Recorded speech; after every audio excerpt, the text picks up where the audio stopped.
Hear me out here, Kamaru. Terence Crawford versus the Mexican monster, David Benavidez. I knew it was coming. He was the mandatory for Canelo. Oh my God. Relax. The concept of Terence Crawford facing off against David Benavidez has rapidly emerged as a highly discussed topic within boxing communities. You look at these fights, especially coming up, you gotta be realistic. You gotta, say, all right, how big is this dude really is? Because David Benavidez, he can fight his ass. Crawford recently secured a career-defining triumph over Canelo Alvarez, surprising many by overpowering a boxer long regarded as one of the finest of this era. That victory didn't merely add another trophy to his collection, it propelled him into discussions as the greatest of his time. By defeating Canelo in Las Vegas on September 13th, Crawford became the first male boxer in history to hold undisputed status in 3 different divisions, having already conquered super lightweight and welterweight before moving all the way up to super middleweight. The unanimous decision win was a moment that stunned the boxing world and placed Crawford in a league of his own. And on Thursday and Friday, when I saw Canelo in the vest, I was like, nah. I was like, no, he's gonna pull it off here. And it was an amazing performance by Terence Crawford. Yeah, I'm gutted for Canelo, but I'm actually pleased that Crawford is getting the opportunity to show how great he is, because his resume hasn't really allowed that. Don't get me wrong, he's got some good wins, but he could have beaten so many more of the elite guys from his era. And now that was a big win for him. I mean, he's 38 years old. And that, to do that at that stage, it was very, very impressive. Inevitably, after such a historic feat, speculation about his next move erupted. Retirement rumors surfaced almost instantly, with many believing Crawford had no more to prove. He had made history, amassed immense wealth, and established his pound-for-pound supremacy. Some argued that retiring now would be the ideal conclusion. Yet, Crawford, while admitting he hasn't fully settled on his future plans, has indicated that his career isn't finished yet. His coach, Brian "Bomac" McIntyre, confirmed that the fighter still intends to step back into the ring. Put him in the conversation of greatest of all time. You know that. You think so? You know I know. Okay, what's next for him? You've been training for years. What's next for him? The fans want to know. What's next for him? Break.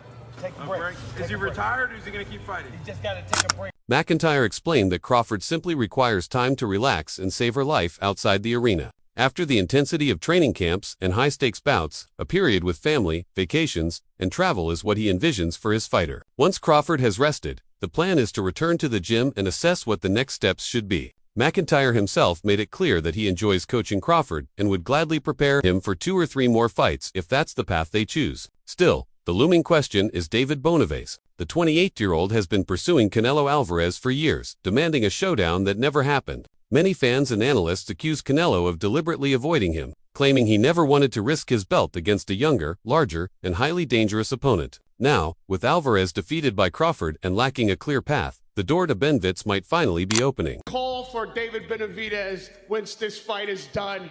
Is that a fight that you can see happening before the end of your career? Look, I never say no to anything. We'll see later. But I'm focused 100% on this fight. Benavidez, who once fought at super middleweight and has since moved up to light heavyweight, is widely seen as one of the most avoided boxers in the sport. Known for his relentless approach, size, and knockout power, he carries an aura that thrills fans but makes opponents hesitate. Crawford, though respectful, explained precisely why this matchup doesn't appeal to him. Standing over 6 feet tall and capable of rehydrating to nearly 200 pounds on fight night, Benavidez poses a significant physical challenge. Crawford even quipped that fighting someone like that would be akin to jumping all the way up to heavyweight. You ever entertain a fight with David Benavidez?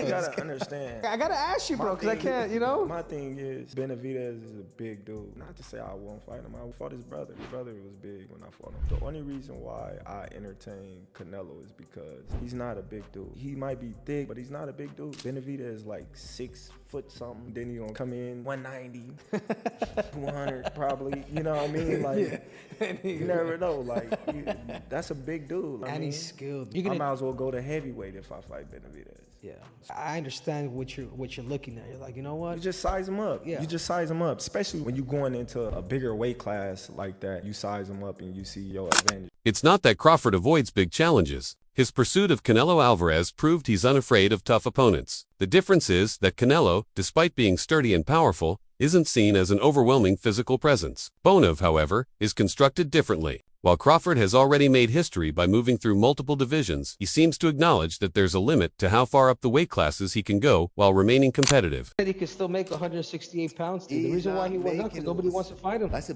big dude. And to be honest, Terence Crawford's 37 years old. It's about merit. Could I get to the generational talent, as he said, with Manny Pacquiao? He's an 8-division world champ. If it ain't no big name, Terence, do what you do, bro. Interestingly, Turki Alçık, who has swiftly become a major figure in global boxing, added fuel to the speculation by posting about whether Benavidez could still make the 168 lb limit. Alal Sheikh has made it clear that he wants to see Crawford in more blockbuster fights, and he obviously views a clash with Benavidez as one of the most thrilling possibilities. After all, it would pit the man Canelo never fought against the man who just defeated Canelo. From a promotional perspective, it would be a dream matchup.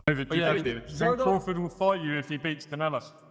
Nah, I wouldn't fight Crawford. I'm at 170. But Crawford's team has firmly rejected the idea. McIntyre bluntly stated that they are not pursuing that fight. For him and his fighter, it's not about avoiding anyone. It's about being practical. Crawford has just come off an exhausting camp and monumental victory. There's no urgency to chase another massive challenge, especially against someone with such a size advantage. The titles will stay with Crawford for now, and the plan is to simply wait, rest, and reevaluate. While Crawford's side is dismissing the talk, Benavidez himself remains a major beneficiary of recent events. Alvarez's loss to Crawford might finally create the opportunity he's been seeking for years. Even though Alvarez no longer holds titles, he remains a pay-per-view star and one of the sport's most marketable names. Benavidez has a dedicated following, but he hasn't yet achieved mainstream superstar. Man, you know what? If you're going to be fans, you're going to just be fans. You're going to ride with him if you win or lose. You know what I'm saying? So, you know, he'll be back. He's still young. He's 35 years old. He still got at least 4 or 5 good more fights in him.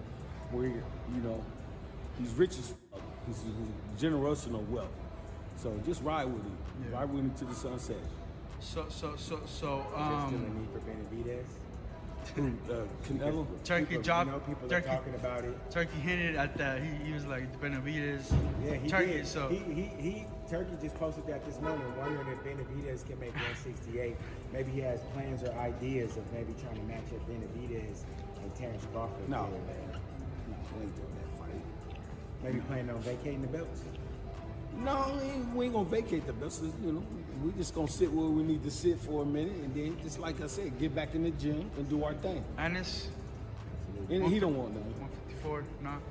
The business side of boxing practically demands that Alvarez and Benavidez face off eventually. Alvarez, after losing his belts, faces an unfamiliar reality. For the first time since 2015, he is no longer a champion. For a fighter whose identity has been tied to titles for over a decade, this moment is pivotal. Without a belt, Alvarez is like a predator without its stripes. Still formidable, but lacking the aura that defined his reign. A fight with Benavidez offers him the opportunity to reclaim that sense of championship significance. Man, this is from me. All right, man, this is from the war room, not from me. All right, so don't kick my ass. The question is, why he ducked the fight against Canelo at 168 while it was mandated by the WBC? So there was no interest in Canelo fighting me, even though I was mandated. I think they made it extremely clear that Canelo said that I didn't fight nobody. I had no value to fight him. So like I said, I wasn't gonna sit around and be at 168 if I wasn't gonna get guaranteed a shot.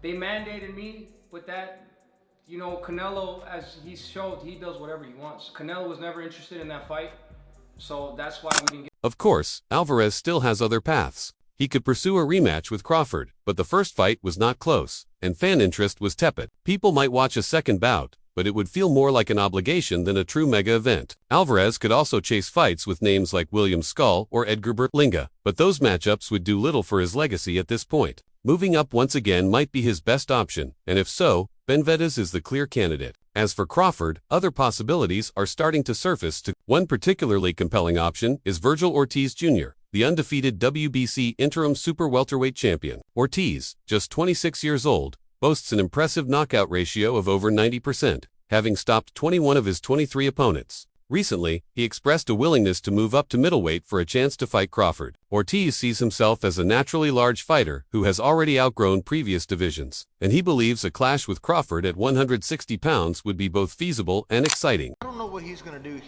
I did read something that said he'll go down to 160, you know, and I think that is definitely a possibility, and you know that fight can still happen at 160. And as far as what he's going to do now, I mean, I don't know. He kind of beat the final boss of the game, you know what I mean? There's kind of nothing. I don't want to say there's nothing to do, but damn, like, I mean, what else do you got to do? He's a 3-time undisputed champion. He made some good money.